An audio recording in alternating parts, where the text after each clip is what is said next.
तुझी स्वतःची स्ट्रॅटेजी जी आहे की जेव्हा तू 2023 मध्ये PSI पद जे आहे ते मिळवलंस, तर ती स्ट्रॅटेजी कशी होती नेमकी? खूप जास्ती चेंजेस नका करू.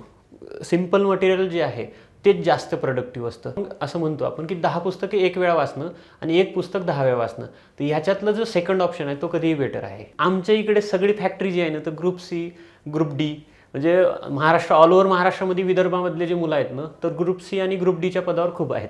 पण क्लास 1 क्लास 2 नाहीच आहेत.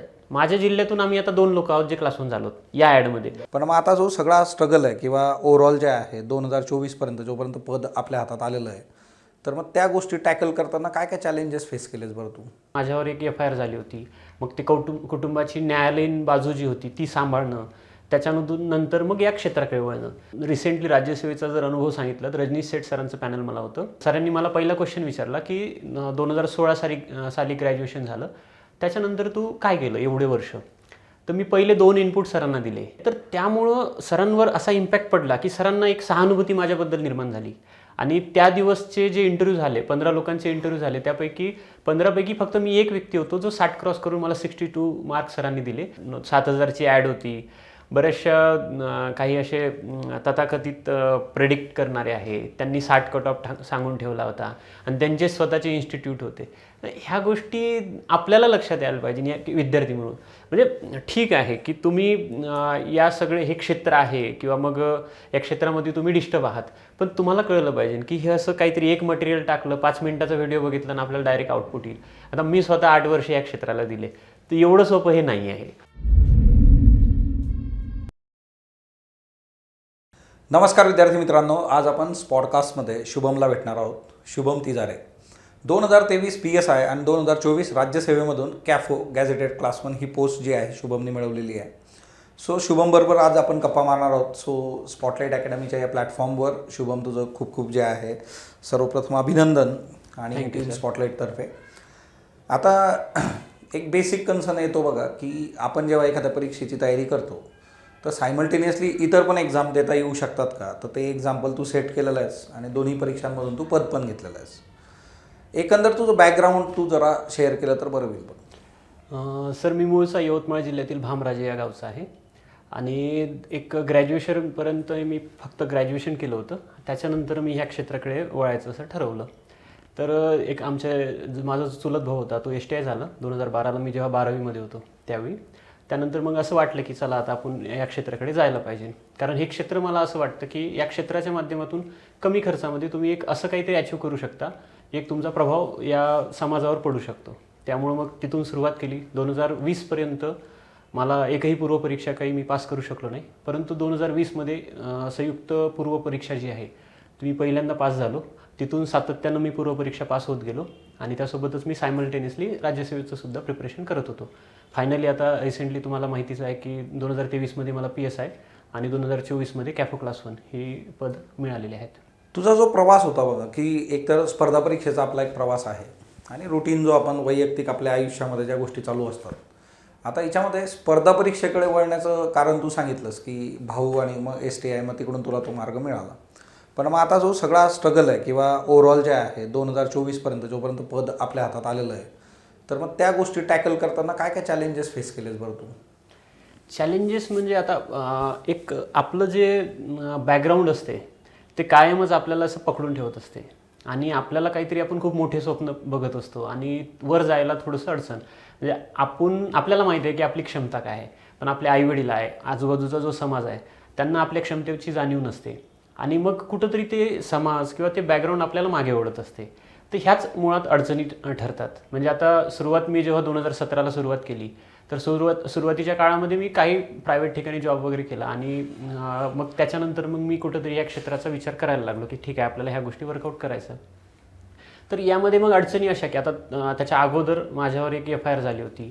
मग ते कुटुंबाची न्यायालयीन बाजू जी होती ती सांभाळणं, त्याच्यानंतर मग या क्षेत्राकडे वळणं. आता ते एक मेंटल प्रेशर कायम कॉन्स्टंट होतं की आपल्यावर अशा पद्धतीचं काहीतरी गोष्टी झालेल्या आहे, त्याच्या बाबतीत एक क्लिअरिटी नव्हती. तर मग ते प्रेशर घेऊन कुठंतरी आपला अभ्यास करणं, ह्या गोष्टी सांभाळताना एक मेंटल तो जो एक प्रेशर असते ते होतंच. सोबत कुठंतरी एक इकॉनॉमिक, आता माझे वडील शेतकरी आहे, आई गृहिणी आहे, तर याच्यातून म्हणजे ते मला 10,000 रुपये पुरवत आहेत, तर ते कुठल्या परिस्थितीतून मला ते 10,000 पुरवत आहे ह्याची जाणीव मला कायम डोक्यामागे असायची. आणि मग त्या दोन गोष्टी अशा असायच्या की एक प्रेशर असायचं, पण मला असं वाटते की म्हणजे पायाला जर काटे रुतत असतील तर आपला वेग वाढतो. तशाच पद्धतीने ह्या दोन गोष्टी जशा पद्धतीने मला मागे खेचत होत्या त्याच पद्धतीने त्या मला पुढे सुद्धा लोटत होत्या. कारण ते एक बॅकग्राऊंड होतं मला, की मला माहिती होतं की इथं जर नाही झालं तर आपल्या आयुष्यात काहीच होऊ शकणार नाही.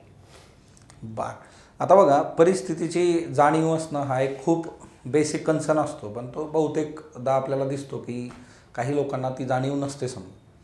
आता स्पर्धा परीक्षेमध्ये जो बऱ्यापैकी क्राऊड आहे तो ग्रामीण क्राऊड आहे आणि या विद्यार्थ्यांचं जे बॅकग्राऊंड आहे ते बऱ्यापैकी तुझ्याशी रिसेम्बलन्स ठेवणार आहे. बरोबर. की ॲग्रिकल्चरमध्ये जे आहेत ते कनेक्टेड आहेत, आई वडील, आणि मग त्याच्यातून सिजनल अनएम्प्लॉयमेंट पण आपण ॲग्रिकल्चरमध्ये बघतो.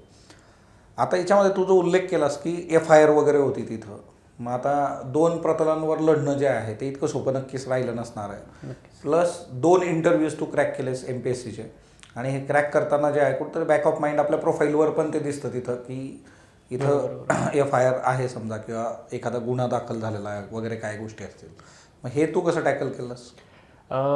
रिसेंटली राज्यसेवेचा जर अनुभव सांगितला तर रजनीश सेठ सरांचं पॅनल मला होतं आणि पहिलाच क्वेश्चन सरांनी हा मला विचारला. आता कधी कधी आपल्या विकनेस जे असते ते आपल्या स्ट्रेंथ होतात, तर ते कन्वर्ट कसं करायचं हे आपल्यावर डिपेंड असते. म्हणजे सरांनी मला पहिला क्वेश्चन विचारला की 2016 साली ग्रॅज्युएशन झालं, त्याच्यानंतर तू काय केलं एवढे वर्ष.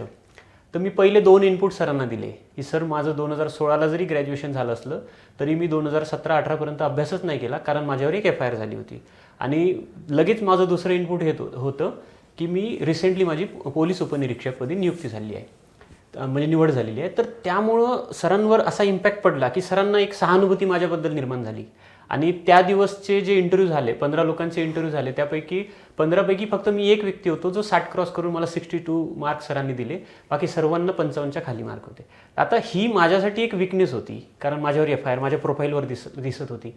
पण ती विकनेस जी आहे ती मी स्ट्रेंथमध्ये अशा पद्धतीने कन्वर्ट केली की माझ्यातनी काय गट्स आहे हे मी सरांसमोर प्रेझेंट केले आणि आपोआपच त्याचा मला पॉझिटिव्ह रिझल्ट म्हणजे अनुभवाला आला आहे. मग आता पोलीस प्रशासनाशी पण तुझा जवळून संबंध आलेला आहे, किंवा सायमल्टेनियसली न्यायव्यवस्थेशी पण आलेला आहे. तुझा अनुभव कसा आहे बरं पोलीस प्रशासन आणि न्यायव्यवस्थेच्या बाबतीतला? माझा तरी अनुभव असा राहिलेला आहे की जर आपण जेन्युअनली व्यवस्थित असू तर पुढच्या व्यक्तीमध्ये पण एक माणूस आहे, तर त्या माणसाला सुद्धा कळते की हा गुन्हेगार नाही आहे, तर याला आपण कोऑपरेट केलं पाहिजे.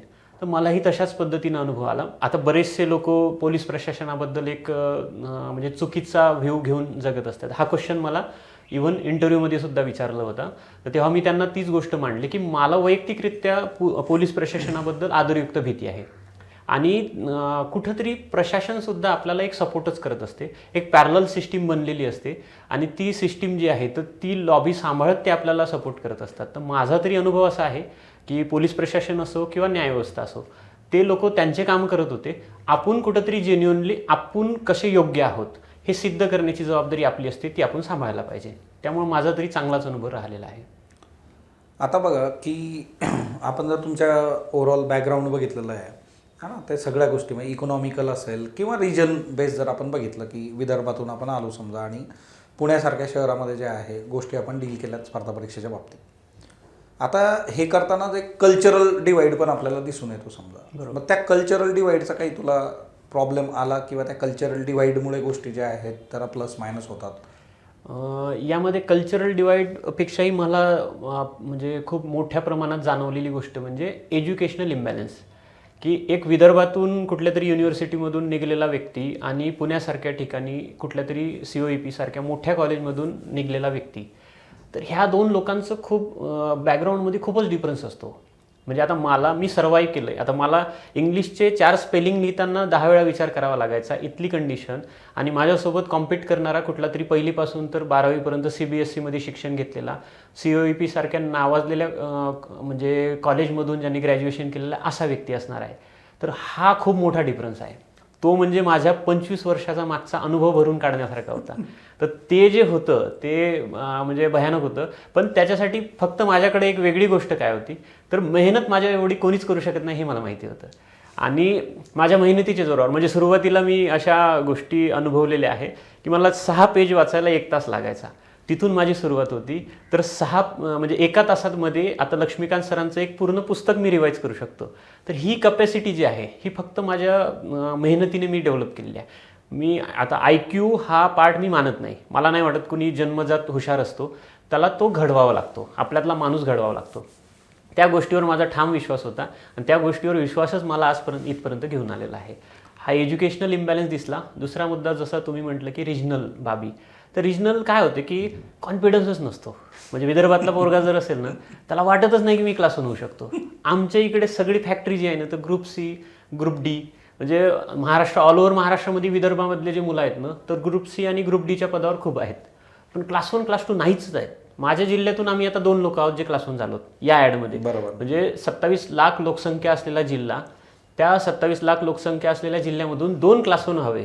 आणि कुठंतरी एखादा छोटासा ऑदर कुठला एखादा सांगली जिल्हा असो किंवा काय, ज्यांची 15-20 लाख लोकसंख्या नाही आहे, तिथून डायरेक्ट 10-10, 15-15 क्लास 1 निघावे.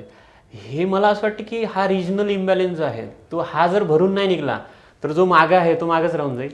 आणि त्यासाठी प्रयत्न म्हणून मला वाटत होतं की मला हे एक्झाम्पल सेट करायचं आहे. आणि त्याच्यासाठीच मग मी झटत होतो की म्हटलं एक दिवस, म्हणजे एका दिवसात नाही होणार, पण एक दिवस नक्की होईल. आणि सर्वांना सांगायला पण एक गोष्ट खूप आहे बघा, आनंदाची आहे. ती म्हणजे काय की जेव्हा आपण बघतोय की हा सगळा रिजनल डिवाईड वगैरे जे आहे ज्याच्यावर चर्चा झाली, तर शुभमचं जे म्हणणं होतं की इथून पुढची जी मुलं आहेत त्यांना पण काहीतरी आपल्याला द्यायचं आहे. आणि त्याच्यासाठी जे आहे त्यांनी मेंटॉरशिप प्रोग्राम पण डिझाईन केला की जो तुम्हाला आता स्पॉटलाईट अकॅडमीच्या प्लॅटफॉर्मवर पण मिळेल. त्याच्यासाठी तुम्ही शुभमशी पण जे आहे पर्सनल लेवलला कॉन्टॅक्ट करू शकता, भेटू शकता, अकॅडमीमध्ये येऊ शकता किंवा टीम पण तुम्हाला जे आहे ते कॉन्टॅक्ट करून देईल.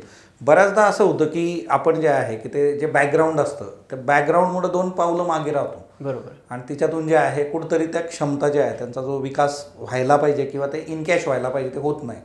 ओके, सो तू खूप चांगल्या पद्धतीने हे एक्झाम्पल सेट करून दिलं. आता बहुतेकदा काय होतं ना की आता जी स्थिती आहे समजा की डिस्क्रिप्टिव्ह पॅटर्न आता आलेला आहे राज्यसेवेमध्ये, आणि मग ती एक भीती असल्यामुळे की मग आता कंबाईनकडचा प्रचंड ओघ जो आहे तो कंबाईनकडे आहे. मग बहुतांशी विद्यार्थी जे आहेत ते कंबाईनकडं शिफ्ट झालेत किंवा मग ते सगळ्या दूर सोशल मीडिया असेल किंवा ह्या सगळ्या गोष्टीमधून. तुला असं वाटतं का की नाही मग डिस्क्रिप्टिव्ह पण होऊ शकतं की ज्या विद्यार्थ्यांचं समजा तुझ्याबरोबर जे होते पण त्याचं फायनल सिलेक्शन नाही राज्यसेवा 24मध्ये, तर ते डिस्क्रिप्टिव्ह करू शकतात का? त्यांनी केलं पाहिजे का? काय वाटतं बरं तुला? मला असं वाटतं की एजचा फॅक्टर मॅटर करतो. ज्यांनी 30शी क्रॉस केली आहे त्यांनी लवकरात लवकर जॉब मिळवणं हा एक प्रायोरिटीला मुद्दा असला पाहिजे. जो 20 वर्ष, 22 वर्ष, 25 वर्षाचा आहे त्याला 2-4 वर्ष आहेत. आणि डिस्क्रिप्टिव्हमध्ये म्हणजे आता मी वैयक्तिकरित्या जर विचार केला, जर माझं नसतं झालं, माझ्याकडं सायमल्टेनियसली एक पोस्ट होतीच, तर मी ऑब्व्हियसली शिफ्ट झालो असतो. कारण एवढी मोठी आता जर योग्य मार्गदर्शन असेल, आणि तुम्हाला आता एक उदाहरण रिसेंटलीच माझ्या आयुष्यात सुद्धा घडलं आहे म्हणून सांगतो की माझा एक मित्र फूड सेफ्टी ऑफिसर आहे, त्याची बहीण इथेच अभ्यास करत होती, आपल्याचकडे तिचा मॉकसुद्धा झाला होता. तर म्हणजे 1 महिना, म्हणजे तो तिचा भाऊ जो होता तो 1 महिना अगोदर इथे आला. 10 दिवसामध्ये त्याने ॲग्रीच्या सगळ्या नोट्स व्यवस्थित पद्धतीने कंपाईल करून दिल्या तिला, आणि त्या नोट्स वाचून आज तिची 41 रँक आहे महाराष्ट्रामध्ये, ऑल ओव्हर महाराष्ट्र. मार्गदर्शन किती इम्पॅक्ट करू शकतं ह्याचं हे खूप बेस्ट एक्झाम्पल ते आहे. तर मला असं वाटतं की अवघड काहीच नाही आहे. जर एखादा राज्यसेवेचा सुद्धा विद्यार्थी असेल तो सुद्धा इकडे मोल्ड करून घेऊ शकतो, परंतु प्रत्येकाने आपला पिंड ओळखला पाहिजे, त्यानंतरच डिसिजन घ्यायला पाहिजे. जसं की मला 22च्या मेन्सला डिस्क्रिप्टिव्हला 44 मार्क्स होते, मी त्याच्यावर एफर्ट्स घेतले. यावेळी मला 58 मार्क्स डिस्क्रिप्टिव्हला आलेले आहे, जे मोर दॅन माझ्यासाठी सफिशियंट होते आणि खूप छान म्हणजे ते आहेत सध्या तरी परिस्थितीत मार्क. तर म्हणजे तुम्ही जर स्वतः वर्क करायला तयार असाल, तुम्हाला योग्य मार्गदर्शन असेल, योग्य म्हणजे प्रत्येक पॉईंट तुम्हाला कोणीतरी सेग्रिगेट करून देणार असेल, तर काही अवघड नाही आहे असं माझं मत आहे वैयक्तिक तरी. आता बघ की कंबाईनला आता एक क्राऊड मोठ्या प्रमाणावर आहे. म्हणजे आपण जर प्रॅक्टिकली गोष्टी बघितल्या तर बहुतांशी विद्यार्थी जे आहेत की त्यांनी हे चूज केलं आहे. आता जसं तू म्हटलास की तो एज फॅक्टर एक आहे आणि तो नक्कीच आहे, आपण तो डिनाय नाही करू शकत. बरोबर की तुमच्यावर ज्या कौटुंबिक जबाबदाऱ्या आहेत त्याचं भान ठेवून तुम्ही पटकन काहीतरी क्रॅप करणं गरजेचं आहे. मग आता कंबाईनसाठीचा जो स्टुडंट आहे ते कंबाईनसाठीच्या स्टुडंटनी त्याची स्ट्रॅटेजी कशी ठेवावी, तर याच्यासाठी तुझी स्वतःची स्ट्रॅटेजी जी आहे की जेव्हा तू 2023मध्ये PSI पद जे आहे ते मिळवलंस, तर ती स्ट्रॅटेजी कशी होती नेमकी? माझी वैयक्तिक सुद्धा म्हणजे सुरुवातीला मिसगायडेड होती, परंतु 2020च्या प्रिलिमच्या अगोदर मी ज्या बाबी वर्कआउट केल्या की माझं एक म्हणजे जे हार्ड कॉपी क्वेश्चन पेपर असायचे मी ते स्वतः हार्ड कॉपी काढायचो, त्याचं विश्लेषण करायचो. विश्लेषण केल्यानंतर माझ्याकडे तो एक मटेरियल समजा रेडी असायचं, त्यानंतर मी रेफरन्स बुकला हात घालायचो. एक माझं बेस बुक असायचं, अदर रेफरन्स बुक असायचे. प्रत्येक बेस बुकमध्ये आधी आपण जे विश्लेषण केलेले PYQ आहे त्याच्या अँगलनी व्हॅल्यू ॲडिशन करायचो. हे जे फायनल नोट्स माझ्या ज्या तयार व्हायच्या याचं मी सेग्रिगेशन करायचो. म्हणजे एक्झाम्पल जर घ्यायचं झालं तर प्रश्नाचा जो ट्रेंड आहे, आता राज्यसेवेला प्रिलिमला समजा आपल्याला माहिती आहे की आयोगांवर क्वेश्चन येते, पण आयोगाच्या कार्यांवर जर क्वेश्चन आला तर तो आपण गरजेचं नाही की तुम्ही वाचूनच गेले पाहिजे, तुम्ही तो अंडरस्टँडिंगच्या बेसिसवर डील करू शकता. तर अशा पद्धतीने जो सिलेबस आहे त्याचं सेग्रिगेशन करायचो. आणि फायनली असं सेग्रिगेशन झाल्यानंतर मी त्याच्या नोट्स काढलेल्या होत्या माझ्या स्वतःच्या हाताने लिहिलेल्या. किंवा मग कुठे मी एखाद्या आता समजा क्लासच्या नोट्स जरी वापरत असेल तरी ते मी माझ्या भाषेमध्ये कन्वर्ट करून ठेवलेल्या होत्या. आणि याला मग मी मॅक्झिमम रिव्हिजन द्यायचो. म्हणजे जे प्रत्येक प्रिलिमच्या रिक्वायरमेंटनुसार मग मी त्याच्यामध्ये चेंजेस करायचो रिव्हिजनमध्ये. बरोबर. ऑब्वियसली आता ही स्ट्रॅटेजी राज्यसेवेसाठी पण बऱ्यापैकी तू वापरली असेल. आता याच्यामध्ये रिव्हिजन हा एक मुद्दा होता आणि दुसरं जे होतं की स्वतः नोट्स बनवणे. आता बऱ्याचदा काय होतं की स्टुडंटचा जो कन्सर्न असतो की त्याला ते रेडीमेड हातात हवं असतं. म्हणजे आताच्या काळामध्ये पण अशी स्थिती आहे की नाही, मला तुम्ही द्या हातामध्ये ती गोष्ट, मग मी ते तेवढी करेल, किंवा तुम्ही मला सांगा की हे करायचं मी तेवढं करून टाकेल. पण मग स्वतः वर्क करणं जे असतं की तुम्ही स्वतःच्या लेवलला तिच्यावर काम करणं, ते बऱ्याचदा आपल्याला जे आहे दिसत नाही. अशा स्टुडंटला तू काय मेसेज देशील की जर तुम्ही हे नाही केलं तर काय होऊ शकतं इथं? माझा अशा स्टुडंटला एक स्पष्ट मेसेज आहे की मेहनत केल्याशिवाय काही होणार नाही आहे. आणि महत्त्वाचं म्हणजे आता कुठल्याही क्लासेसच्या नोट्स असो किंवा ते एक फ्रेम करताना जनरलाइज 2000-4000 स्टुडंटच्या हिशोबाने फ्रेम केलेले असतात. त्यात तुमच्या विकनेस काय आहे, तुमच्या स्ट्रेंथ काय आहे, त्यानुसार तुम्ही सेग्रिगेशन करून तुमच्या कम्फर्टनुसार नोट्स असणं अपेक्षित आहे. तेव्हा कारण कसं आहे, एका मार्कामध्ये 100 पोरं असतात. तुमचा एक मार्क डिसाइडिंग फॅक्टर ठरणार आहे. तर तुमच्या पद्धतीच्या नोट्स असतील.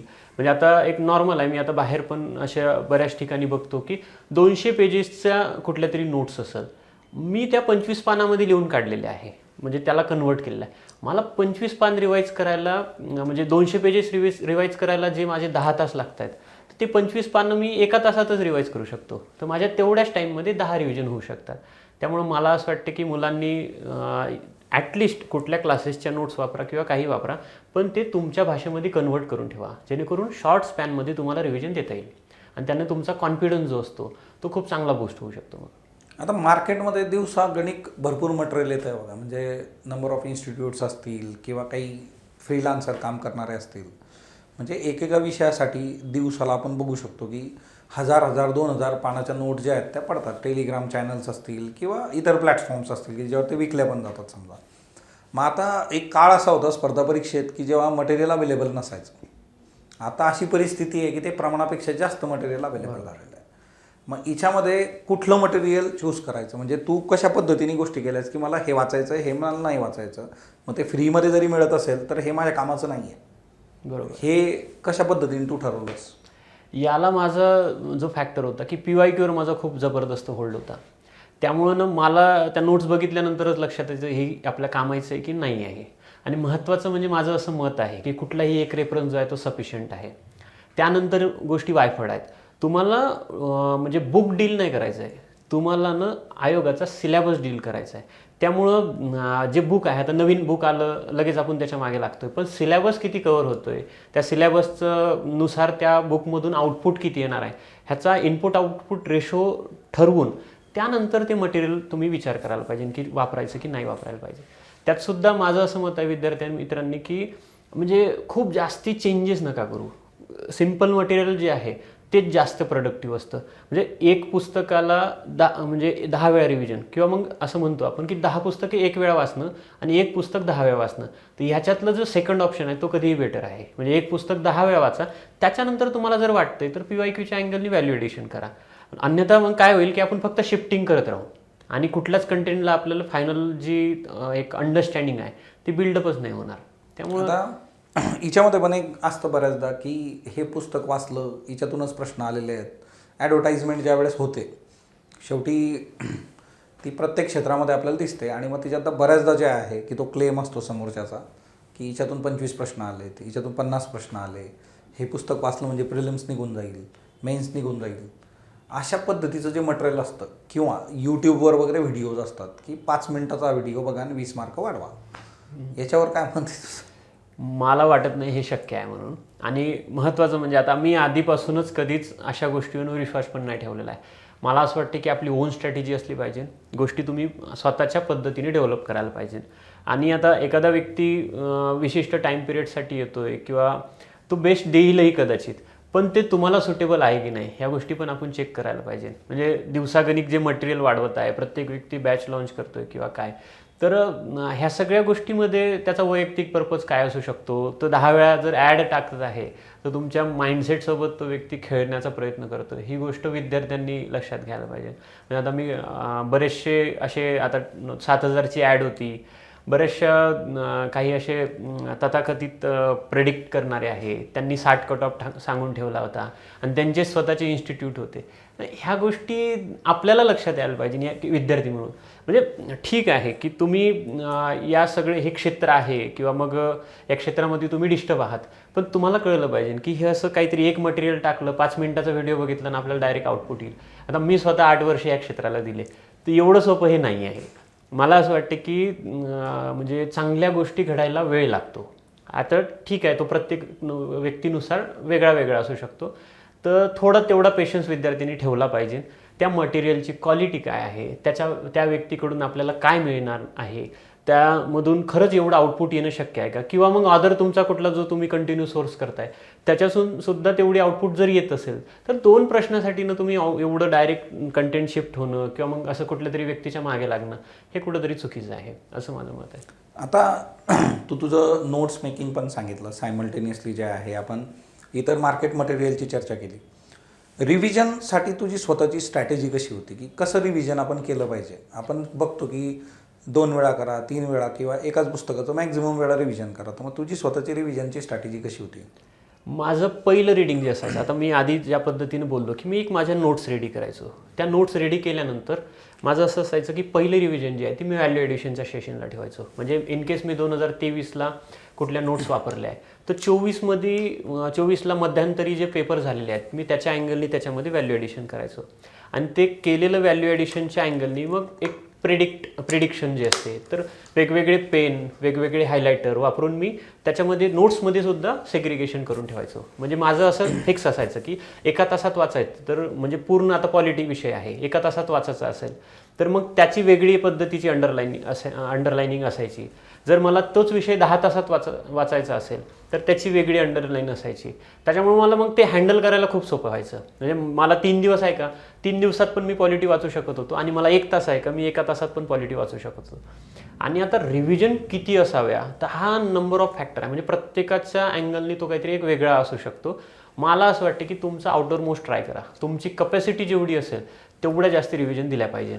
एक्झाम हॉलमध्ये जायच्या अगोदर तुमच्या एक 20-30 रिव्हिजन कॅज्युअली जायला पाहिजे असं माझं मत आहे.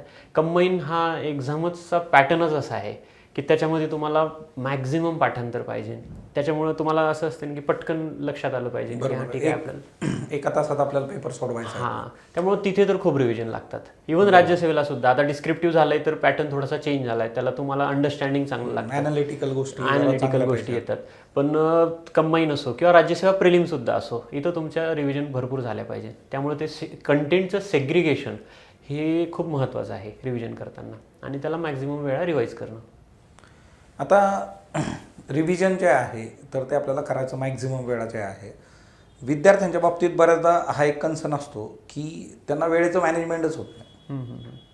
म्हणजे बऱ्याचदा जे आहे की लेक्चर्स चालू आहेत, मग कोचिंगमध्ये जे आहे समजा कोर्स चालू आहे तिथले लेक्चर्स प्लस मग ते रिव्हिजन, मग ते वर्कच होत नाही आहे.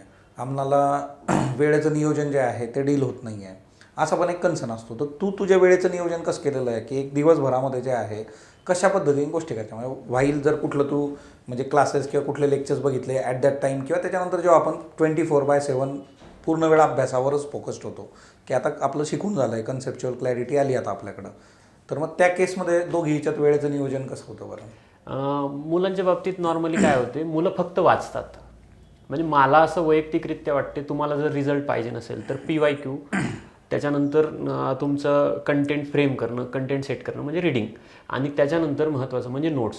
ह्या तिन्ही टप्प्यांना तुमचं जी फाउंडेशन तुम्ही बनवत असतात, म्हणजे आता एखादी एक्झाम, आता कंबाईन एक्झाम पुढे आहे 2026ची, तर इथून साधारणतः 4 महिने तुमच्याकडे शिल्लक आहे. त्याच्यातला पहिला महिना तुम्ही कंटेंट सेट करायला घालवायला पाहिजे, म्हणजे विद्यार्थ्यांनी मोस्टली.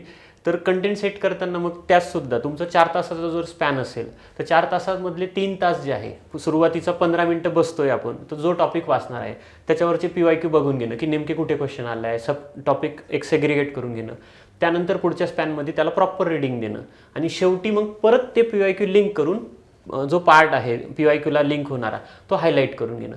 म्हणजे आता काय झालं की तुमचं मटेरियल एक्झाम हॉलच्या अँगल, म्हणजे एक्झामच्या अँगलनी मोल्ड झालं, हे करून घेणं. त्याच्यानंतर मग त्याच्यातनी 1 तास जो आहे तर त्याच्यामध्ये त्याच्या सगळ्या नोट्स बनवून घेणं. अशा पद्धतीनं PYQ पण बघितले जातात, रीडिंग पण होते आणि त्याच्या नोट्स पण तयार होते. म्हणजे मग काय होईल की तुम्ही परीक्षेसाठी तयार असाल. नाहीतर मुलांचं काय होतं, मोस्टली मुलं मी बघतोय की कॉमन चुका मुलांच्या ह्या असतात की फक्त रीडिंग करत असतात. म्हणजे ते काय नाही, म्हणजे कुठलंही पुस्तक, एक पुस्तक घेणार, ते स्टार्ट टू एंड वाचून टाकणार, पण त्याच्यावर PYQ कुठं आहे, हाय यील्ड टॉपिक कुठले आहे, कुठं प्रोडक्टिव्हिटी जास्ती आहे, कुठं लेस प्रोडक्टिव्हिटी आहे, त्यानुसार खरंच वाचण्यासारखा कंटेंट कुठला आहे आणि नाही आहे, म्हणजे कुठला कंटेंट वाचायला नाही पाहिजे, हे ज्याला कळलं तो बरोबर ह्या गोष्टी वर्कआउट करू शकतो. तर मला असं वाटतं की दिवसांचं जे शेड्यूल आहे, दिवसामधला 1/3 वेळ जो आहे तो तुमचा PYQवर गेला पाहिजे, 2/3 वेळ जो आहे तो तुमचा रीडिंगवर गेला पाहिजे. आणि ह्याच्यातून सुद्धा मग वेगळं, आता सुरुवातीचा फाउंडेशन आहे म्हणून आपण 1 तास नोट्सला ठेवतोय, त्यानंतर जेव्हा जशी जशी एक्झाम जवळ येतो तर ह्या शेड्यूलमध्ये चेंजेस असे झाले पाहिजे की जो तुम्ही नोट्सचा वेळ होता तो तुमचा पाठांतराला गेला पाहिजे. PYQचा जो वेळ होता तो म्हणजे थोडा रिड्यूस करून रिव्हिजनला जास्ती गेला पाहिजे. इव्हन PYQचं सुद्धा याच्यासाठी सेग्रिगेशन करणं गरजेचं असतं. बऱ्याचदा काही विद्यार्थ्यांचा जो गल्लत तिच्यामध्ये होती की ते एक्झामच्या आधी नोट्स काढायला सुरुवात करतात. म्हणजे एक्झाम 2 महिन्यांवर आहे, मग आता मी नोट्स काढू का, म्हणजे ते आधीच तुमचं रेडी असणं अपेक्षित आहे. नंतर फक्त तुम्हाला जे आहे ते मगअप करायचं आहे आणि मॅक्झिमम पेपर सॉल्व्ह करायचे आहे समजा. पण हे सगळं वेळेचं नियोजन जे आहे त्याचा बेस जो आहे तो आहे विश्लेषण. जर आधी ते क्लिअर असेल तरच ते प्रॉपर तुमचं वर्क होणार आहे. समजा सोशल मीडिया वापरतोस का तू? मी यूट्यूब आणि टेलिग्राम सोडलं तर अदर कुठला सोशल मीडिया जो आहे तो एक्झाम फेजमध्ये ते वापरत नव्हतो. आता रिसेंटली सगळ्या गोष्टी करतोय, पण याच्या अगोदर नाही वापरायचो. आता टेलिग्रामच्या बाबतीमध्ये ज्या विद्यार्थ्यांची काही मतं आहेत किंवा बऱ्याचदा येतं की टेलिग्राममुळे जे आहे की जे पहिले एक बेनिफिट म्हणून त्याच्याकडे जे बघितलं जात होतं, आता बऱ्याचदा जे आहे की ते डिस्टर्बन्सचं साधन जरा जास्त झालं आहे. की एक्झाम होणार आहे का, पोस्टपोन्ड होणार आहे का, किंवा मग किती जागा येणार आहेत, ॲड कुठून सुटणार आहे, नंबर ऑफ गोष्टी तिच्यावर चालू असतात. आणि बराचसा जो क्राऊड आहे आजच्या डेटमध्ये तो दिवसभर फक्त ते चेकआउट करत राहतो की ह्या चॅनलवर काय आहे, त्या चॅनलवर काय आहे. मग अशा विद्यार्थ्यांना तू काय मेसेज देशील बरं? माझं वैयक्तिकरित्या या म्हणजे विद्यार्थ्यांना माझं असं सांगणं आहे की ह्या सगळ्या मूर्खपणाच्या गोष्टी आहेत. म्हणजे मी कधी ह्या गोष्टी केलेल्या नाही आहे. म्हणजे ज्या चॅनलवर तुम्हाला अशा सेन्सेशनल न्यूज देत आहेत, म्हणजे हे वास्तव आहे, कुठंतरी कटू वास्तव आहे की तुमच्या या फीडचा ते लोक फायदा घेत आहेत. ह्या गोष्टी मुलांना शक्यतो लक्षात येत नाही. आणि चॅनल आहे ठीक आहे, पण ते एक असं जेवढी एक महत्त्वाची इन्फॉर्मेशन आहे, म्हणजे दिवसाला 1-2 पोस्ट पडत असेल इट्स ओके. पण आज म्हणजे मिनटाला काहीतरी असं येणार आहे, हे होणार आहे, ते होणार आहे, आपण त्याच्यासारखं मूर्खासारखं त्याच्या मागे लागत जातो. पण ह्याच्यामध्ये तुमचा जो फीड आलेला आहे, तुमच्या माइंडला जे तुम्ही अन्न दिलेलं आहे की असं काहीतरी सेन्सेशनल, तुम्ही जेव्हा म्हणजे लायब्ररीमध्ये बसणार आहात तेव्हा ते तुमच्या डोक्यात चालणार आहे, ते बॅक ऑफ द माइंडला राहणार आहे. आणि हे तुमच्यासाठी म्हणजे स्ट्रेंथच्या जागी एक कुठंतरी विकनेस, एक कुठंतरी चुकीची गोष्ट ठरायला लागलेली आहे. मुलांनी कुठंतरी ह्या गोष्टी एक डिसिप्लिन असायला पाहिजे.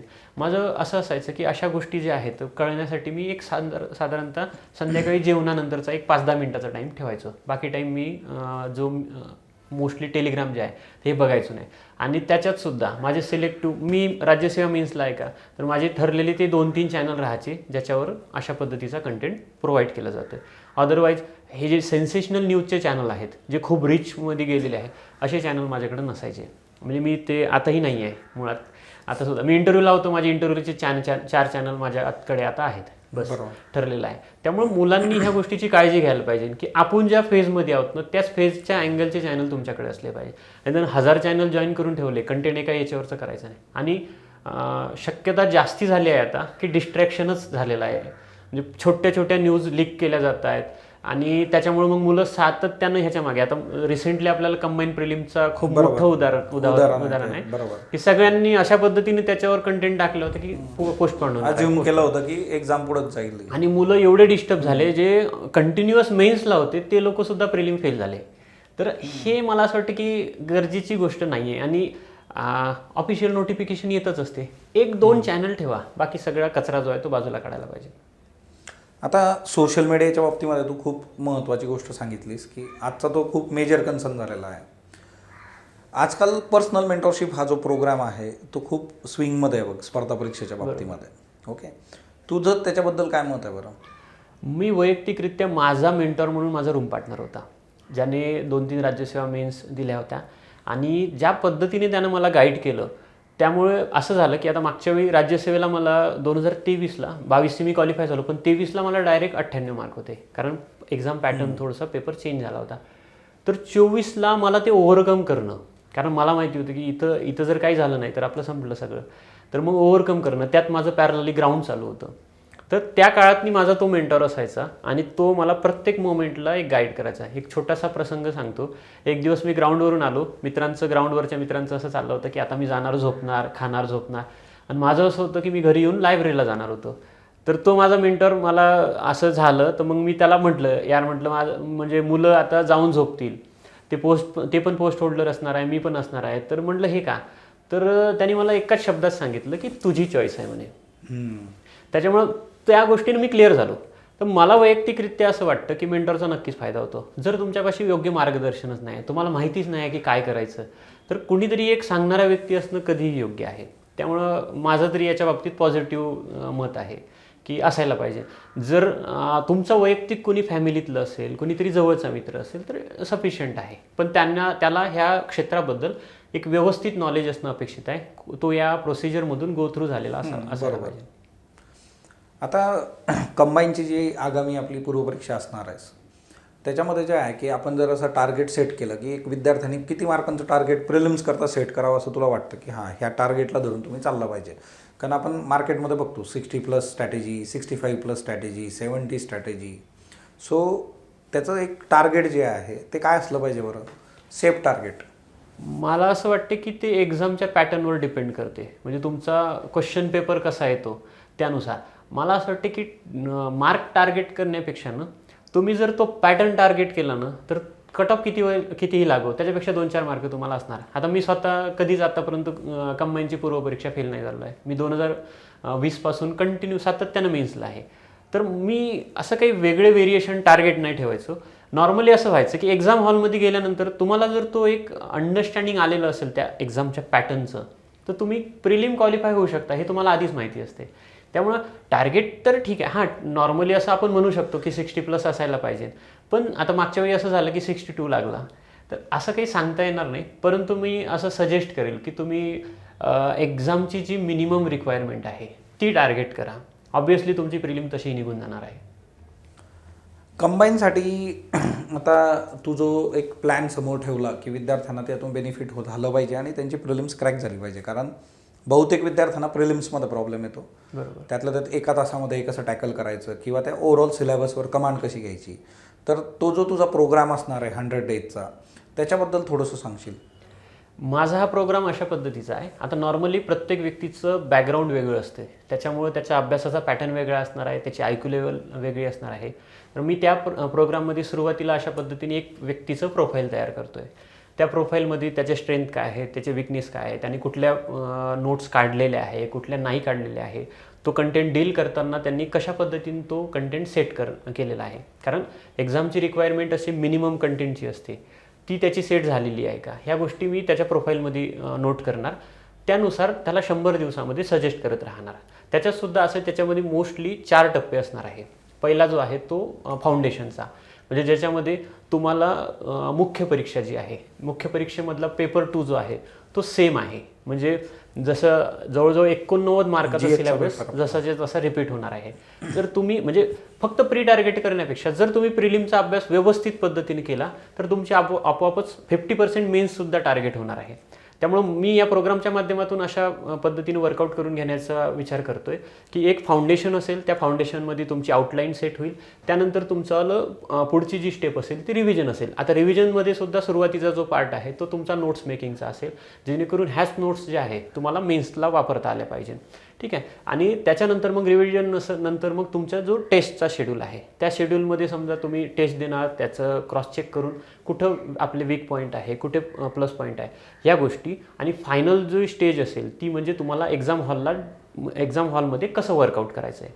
मग तुमची एक्झाम हॉलमधली काय स्ट्रॅटेजी असली पाहिजे, त्याच्यामध्ये एक्झाम हॉलमध्ये वर्कआउट होण्यासाठी तुम्ही काय स्ट्रेंथ तुमच्या बिल्ड केल्या पाहिजे.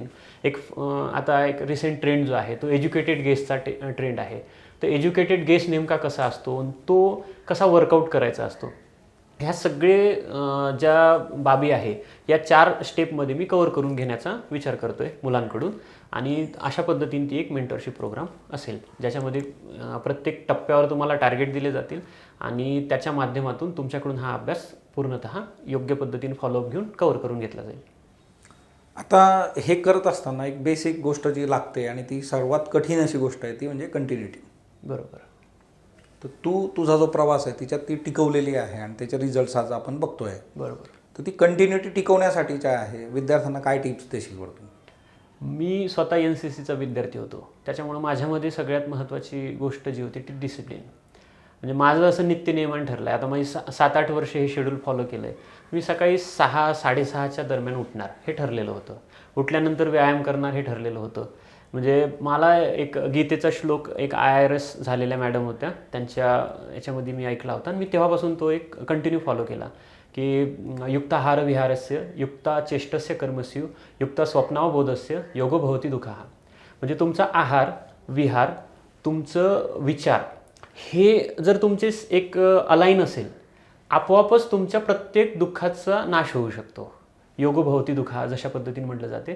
तर माझं हे असं होतं की मी माझ्या शेड्यूलमध्ये डिसिप्लिन होतो. त्याच्यामुळं आपलं म्हणजे प्रत्येक विद्यार्थ्याने एक नित्यनियमाने ह्या गोष्टी पाळायला पाहिजे. इव्हन आहारसुद्धा. म्हणजे तुम्ही जर 1 चपाती जास्ती खाल्ली ना तर ती लायब्ररीमध्ये तुम्हाला जाणवणारच आहे. तुमचं पोट जर व्यवस्थित असेल तरच तुमचं डोकं व्यवस्थित वर्कआउट करणार आहे. त्यामुळं ह्या सगळ्या बाबी ज्या आहेत तर एक टाईम स्पॅनसाठी असं काही गरजेचं नाही की तुम्ही कायम 8 वर्ष अशाच पद्धतीने वर्कआउट करा. पण तुमचा मेन्सचा स्पॅन आहे, तुमचा प्रिलिमचा स्पॅन आहे, त्या काळामध्ये तुम्ही एक शिस्त असली पाहिजे की नित्यनियमानं उठा, नित्यनियमानं तुमचे जे ठरलेल्या बाबी आहे त्या व्यवस्थित पद्धतीनं करा. त्यात व्यायाम आणि आहाराचा खूप मोठा फॅक्टर असतो. सोबतच मी काय करायचो की डायरी मेंटेन करायचो. म्हणजे संध्याकाळी झोपायच्या अगोदर मी उद्याचे टार्गेट लिहून ठेवायचो आणि आज झालेल्या चुका लिहून ठेवायचो. त्याच्यानंतर सकाळी उठल्यानंतर जे टार्गेट बघितले ह्या चुका झाल्या होत्या, मग मी त्या चुका नाही झाल्या पाहिजे ह्याची काळजी घ्यायचो. म्हणजे आता नॉर्मली असं होतं की आता मेंटरशिपच्या मुद्द्याला महत्त्व दिलं गेलं ह्याच्यासाठी की काय होतं की आपण अभ्यासाच्या फेजमध्ये असतो आणि त्यामध्ये ना आपण विसरून जातो की आपण हे ठरवलं होतं. बरोबर. कोणीतरी ते प्रत्येक वेळी तुम्हाला क्लिक करून द्यावं लागते की हां हे करायचं आहे. आणि डिसिप्लिनचं सुद्धा तसंच आहे की बरेच वेळानं आपण डिपेंडेंट असतो. घरी असताना आईवडिलांवर डिपेंडेंट असतो, इथं असताना कोणीतरी रूम पार्टनर किंवा मित्र असतात त्यांच्यावर डिपेंडेंट असतो. तर ही सवय तुम्हाला एवढी चुकीची असते की तुम्ही नाही वर्कआउट करत बरेच वेळा. तर म्हणून मग मला असं वाटतं की तुम्ही स्वतःला उत्तरदेय असलं पाहिजे. त्याच्यासाठी तुमची डायरी असली पाहिजे, रेग्युलर त्याच्यामध्ये तुमच्या नोंदी झाल्या पाहिजे आणि वेळोवेळी कुणाचं तरी मार्गदर्शन घेत राहिलं पाहिजे की माझं असं असं चाललेलं आहे, तर मग ह्याच्यामध्ये मी चेंजेस काय. कारण तुमच्या अभ्यासामध्ये जर एक स्टॅग्नेशन आलं, सॅच्युरेशन, तर मग तो अभ्यास बोरिंग व्हायला लागतो आणि मग ते तुमचं सातत्य जे आहे ते तो रिझल्ट पण हॅम्पर करतो. बरोबर. सो कंटिन्युटीसाठी सगळ्यात महत्त्वाचं जे आहे ते शिस्त जी आहे. ओके. सो आपण खूप महत्त्वाच्या बाबी ज्या आहेत बघ, आगामी विद्यार्थ्यांना पण जे आहे खूप चांगलं तू गायडन्स दिलेलं आहे. सो येत्या काळामध्ये जे आहे सर्व विद्यार्थी जे आहेत की जे कंबाईनसाठी आज प्रिपेअर करतायत, जूनमध्ये तुमचे प्रिलिम्स आहे 2026साठी आपण जेव्हा प्रिपेअर करतो, तर मग शुभमचं जे गायडन्स आहे बघा स्पॉटलाईट अकॅडमीच्या यूट्यूब चॅनलवर पण तुम्हाला जे आहे प्रॉपर मिळेल. त्याचं सेशन पण जे आहे एक प्रॉपरली आपण अरेंज करतो आहे ऑफलाईनमध्ये. ऑनलाईन पण तुम्हाला जे आहे ते जॉईन करता येईल. तुमचे जे काही शंका असतील तर त्याही तुम्ही जे आहे डील करू शकता. सो दॅट काय होईल ना की बऱ्याचदा असं पण होतं की खूप वर्ष झाले अभ्यास चालू आहे पण तो रिझल्ट मिळत नाही आहे किंवा प्रिलिम्समध्ये अडकलो आहे, तर मग त्या गोष्टी ज्या आहेत त्या आपल्याला वर्कआउट करता येतील. शेवटी हा प्रवास लवकर संपणं गरजेचं असतं, कारण नंतरच्या याच्यामध्ये मग सगळेच फॅमिली प्रेशर, सोशल प्रेशर ते वाढत जातात. सो शुभम, खूप चांगल्या पद्धतीने आपण जे आहे आज गप्पा मारलेल्या आहेत आणि येत्या काळामध्ये पण जे आहे स्पॉटकास्टमध्ये तुम्हाला जे आहे वेगवेगळे अधिकारी असतील किंवा ज्यांनी वेगवेगळ्या क्षेत्रामध्ये खूप चांगलं काम केलेलं आहे आणि ज्यांच्या 4 गोष्टींमुळे आपल्या आयुष्यात काहीतरी सकारात्मक बदल होईल अशा सर्व व्यक्ती ज्या आहेत तर तुम्हाला स्पॉटलाईट अकॅडमीच्या आणि स्पॉटकास्टच्या माध्यमातून भेटत राहतील. सो धन्यवाद शुभम. धन्यवाद sir. Thank you all of you. Stay tune with spotlight academy. Thank you.